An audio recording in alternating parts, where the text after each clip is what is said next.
Thought that was the one, folks. I thought that was going to finally be the one where we could talk about a Norwich City win here at Carrow Road. But alas not. It has ended. Norwich City 1, Oxford 1. I'm stood now outside Carrow Road. It is freezing cold. That wasn't the best performance to watch, or best game of football to watch, to be frank. And I fear I'm developing a little bit of a cough as well. Not that I want any of you to feel sorry for me. First and foremost, obviously, thank you to my colleague Sam for stepping in on Saturday. It doesn't look or sound like I missed particularly much in Philippe Clement's first game away at Birmingham. Probably the worst first game that you could want, really. And I won't dwell on that any more than we need to. Tonight felt big. I think you could get that sense inside the stadium. There was a nervousness. There was a real drive in terms of the fans and the atmosphere. And I felt there was real energy actually in Norwich's performance. There was probably nervous energy at points, but in terms of I've just breathed all over the screen. Apologies. I think in terms of the pressing, the counter pressing, just the intent in terms of their play, the sheer amount of crosses they put onto the box, there were improvements tonight.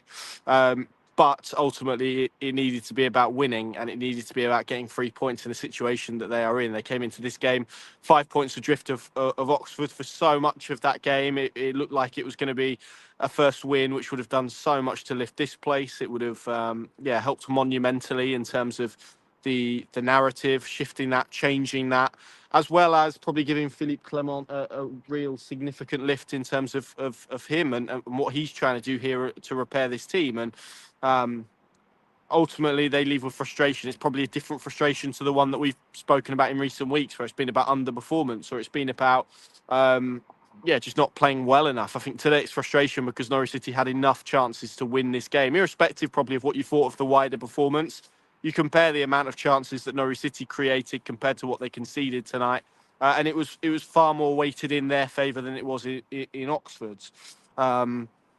Yes, of course, I think we can reflect on the game as a whole, and we can talk about it being a real low-quality game of football between two sides who are low on confidence. As much as we talk about Norwich City no win in 11, 12, I think prior to this game, obviously, I haven't won a game of football now since the end of August, and I'm stood here in a scarf, and you can see my breath, and it's getting colder and darker, and it's nearly December, and it's nearly Christmas, and clearly they've had a managerial change that reflects that. But Oxford as well hadn't won. I think they've won 2 in 10. One of those against Sheffield Wednesday, who are obviously a club in crisis at the bottom of the table. And had been struggling probably themselves, albeit they got a very good draw against Middlesbrough at the weekend. And I think you can see what and we all know what Gary Rowett does in this division. He's wily, he's experienced, he structures the team pretty well. But I thought Norwich did well to decode it and to create opportunities and to create chances and to get in really promising positions, particularly in second halves where they haven't been as strong. You look at the opportunity that Josh Sargent had, Jovan Makama had one, Emi Marcondes had one. They created enough opportunities in this game to win, and probably, in truth, more opportunities and clear-cut opportunities tonight than they did in a lot of the games that preceded it at Carrow Road under Liam Manning. So I think there are absolutely positives to hold on to. Is it a low bar? Absolutely, and I think nobody should pretend otherwise. We are talking about Norwich City having to build, and as Philippe Clement said in his press conference yesterday, it's about building a house, but they're also having to lay some foundations here. So yes, it's from a very, very low bar, and you have to view it for all of that context. But I thought today was a step. We can debate and talk about how big the step was and whether it was big enough, but in terms of a performance, it was positive, and it was. Again, I'm using the word positive in context of where we've been and where we've seen Norwich City so far. But of course, the fact they haven't shown that ruthlessness in probably either box really has cost them ultimately, which is a shame, because I think if even if it would have been a really ugly ground out 1-0 win, which is what it would have been, imperfect, warts and all, really, in terms of a victory. But I just think about what that would have done to this place and what it would have done to the fans and the feeling and the narrative shift. So, yeah, it's frustration, I think, is the overriding emotion stood here today because of the goal that they conceded late on. Oxford didn't really have too much creatively. I didn't feel Brown hit the bar in the first half from a set piece. They looked a little bit lively from throw-ins without creating anything clear-cut. I don't think Vladan Kovacevic had too much to do. There was one in the second half where Tyler Goodrum has gotten away on the left cut inside and and just put a shot straight at Kovacevic. So there weren't huge amounts in the game for Oxford. And then you look at the goal that they've scored, and it's from Stan Mills firing a ball into Sam Long, gets to the byline. You look at the way Norwich's defence almost gets sucked in towards their own goal line in the attempt to drop and to cover and to create kind of a wall to block that opportunity. And it's just similarly to Leicester, really, a complete pocket of space from that cutback, which is obvious when a player comes to the byline. That's what they're going to do. And Krastev finds himself in that space to supply a cool finish. And I think it was a little bit of a smash and grab. I had commentators from Radio Oxford behind me saying that they felt their side had gotten away with one. But ultimately, Norwich haven't taken 3 points because of what Norwich City didn't do. And that is, yes, absolutely switching off in that final moment, which is what they did against Leicester. But it was also that inability probably to be clinical in front of goal to finish those opportunities that they did have. And it's probably a little bit reflective of where Josh Sargent is. And Makama put one over the bar. How Emi Marcondes hasn't scored tonight, and I felt probably struggled overall in terms of his performance as well. 3-4 times he flicked and when really he needed to take the ball in or bounce it. So that is what has cost Norwich City this game, that inability to kill this game off with that crucial second goal, and they had the chances to do it. And I think when Philippe Clement gets back to his hotel room tonight and he lays down on the bed and closes his eyes, I think he will see those chances that his team didn't take and be incredibly frustrated by them. But equally, again, I think there are elements in terms of the intangibles, the structure.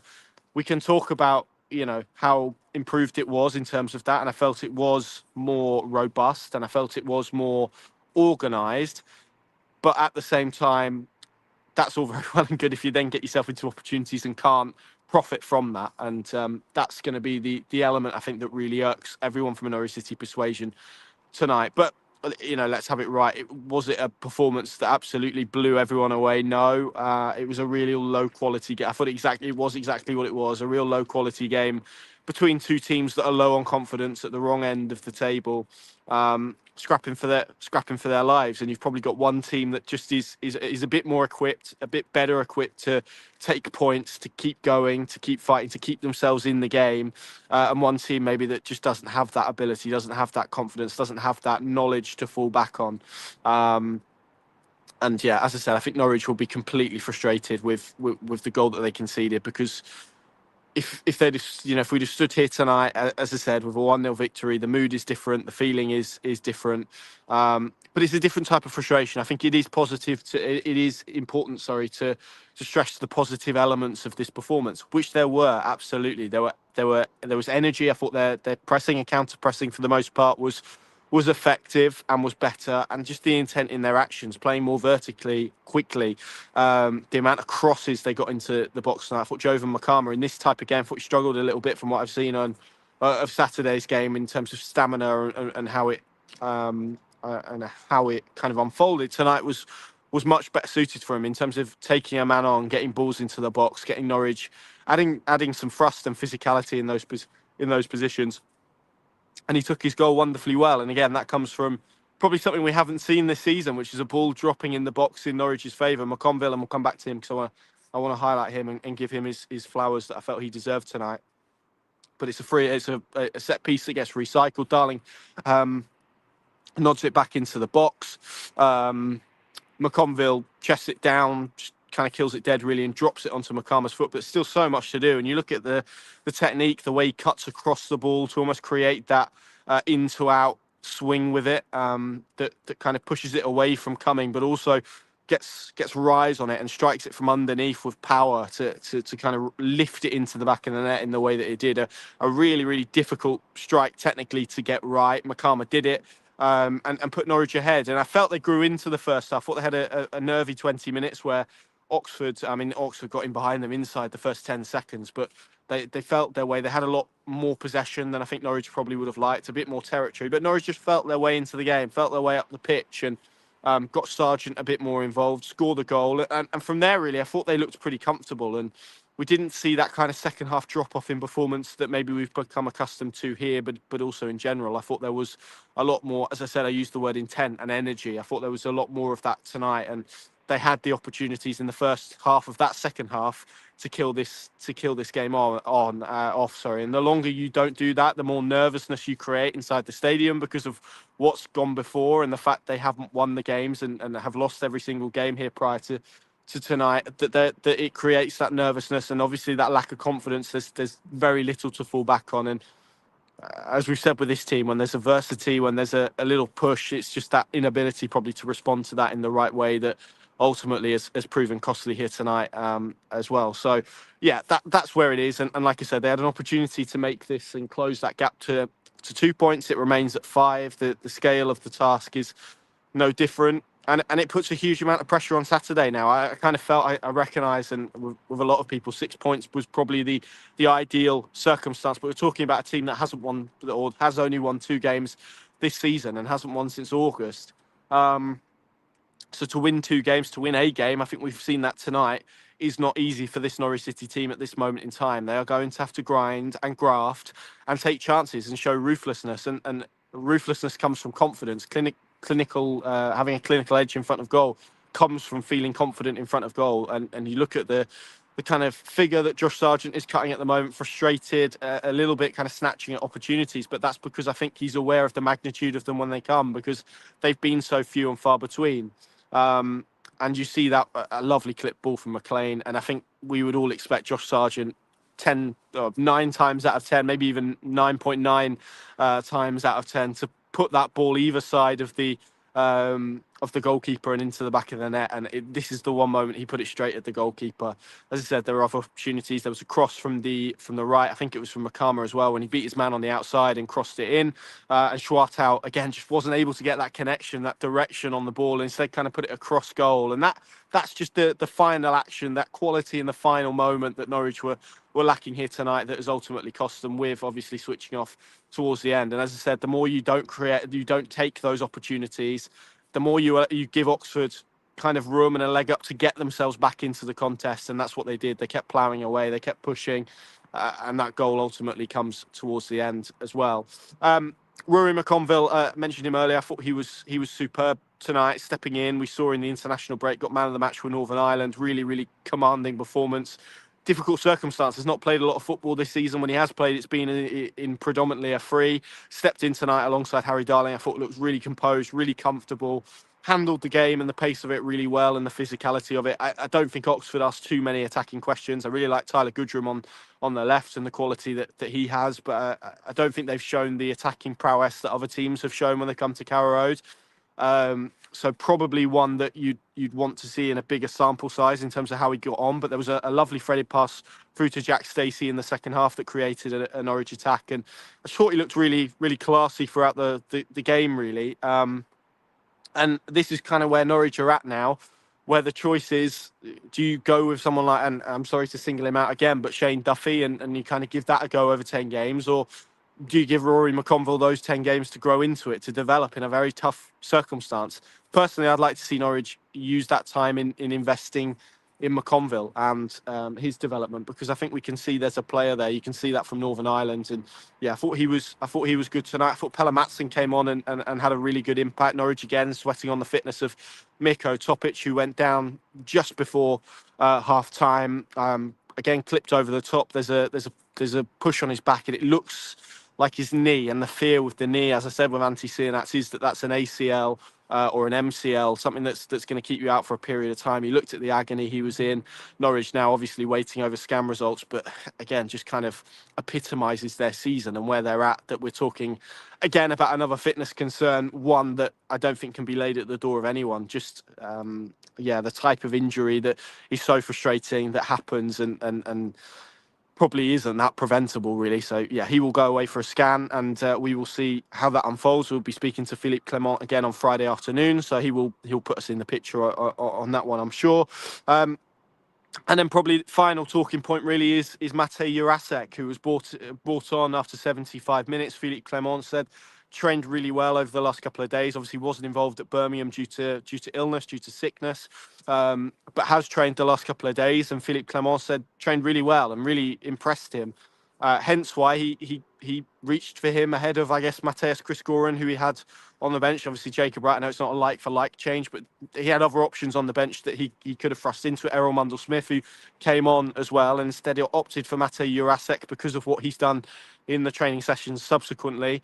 There were two moments, really. There was one situation down that side where he probably needed to apply pressure a lot quicker than he did, and just wasn't able, didn't look capable in terms of where he's at from a fitness perspective of doing that. And then there was a moment as well where I think it was Norwich were on a breakaway, Josh Sargent, and there were bodies, yellow shirts, flooding over the halfway line to try and offer support. And Urasic had been kind of overtaken by 3, 4, 5 of them. And at that stage, they began readying Mateus Chrisgoren to come on. And look, it's always humiliating for a player, isn't it, when you're replaced so quickly after stepping onto the pitch. And it's not an episode that anyone wants to see.